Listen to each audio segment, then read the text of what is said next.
بس الفكره ان انا مش عاوزك تقلق. اجتهدت في ثالثه ثانوي، مره في ثالثه ثانوي، السنه خلصت، نتيجتك على الابواب، نتيجتك خرجت. ثالثه ثانوي ايا كانت اهميتها عندك هي مرحله انت هتمر بيها. انت اجتهدت، صدقني تعبك مش هيضيع. رب العالمين قال في الكتاب: والذين جاهدوا فينا لنهدينهم سبلنا. صدقني تعبك عمره ما هيضيع. وفي السماء رزقكم وما توعدون. يعني مش في ثالثه ثانوي، ثالثه ثانوي مرحله زي اي مرحله، نجحت فيها، جبت مجموع كويس، جبت مجموع قليل، رزقك في السماء متعن. اجمل القصص بقى اللي انت بجد لو سمعتها تستمتع بجد حرفيا هو كلام الاستاذ الدكتور حسام موافي.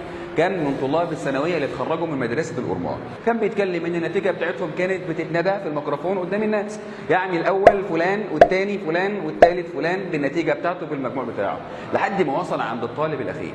الطالب الاخير ده مجموعه كان 51 52 53 حاجه زي كده. وقال الدكتور حسام موافي ساعتها ان ابو الطالب الاخير ده ضربه، هانوا قدام الناس. مرت الايام ودخل الدكتور حسام موافي كليه الطب واتطور وبقى استاذ دكتور في كليه الطب.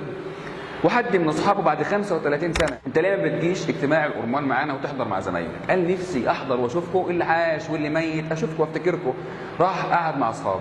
طبعا الدكتور حسام موافي وهو راح يحضر الاجتماع راكب عربيته فخمه ورايح يحضر الاجتماع.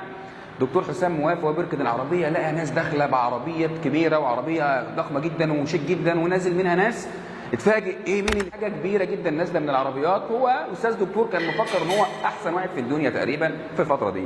دخل استني يشوف مين اللي نازل من العربيه، لقى اللي نازل من العربيه ده الاخير اللي باباه ضربه قدام الناس، اللي كان مجموعه اقل واحد في اصحابه في ميكروفون قدام الناس والناس كلها سمعت نتيجته وتعرف ان هو الفاشل والاخير.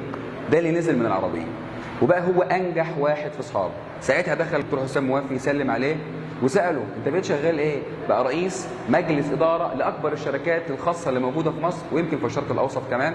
ومش هبالغ لو انا قلت ان هو بقى اغنى واحد في اللي موجودين كلهم من 35 سنه. لو رجعت وكان هو دخل كليه الطب ما كانش شكله كده قدام، ولا كان زماننا بنتكلم عن نجاحه دلوقتي. صدقني ثالثه ثانوي مش نهايه حياتك. طب وهندسه، صيدله، علوم، اسنان مش نهايه الكون.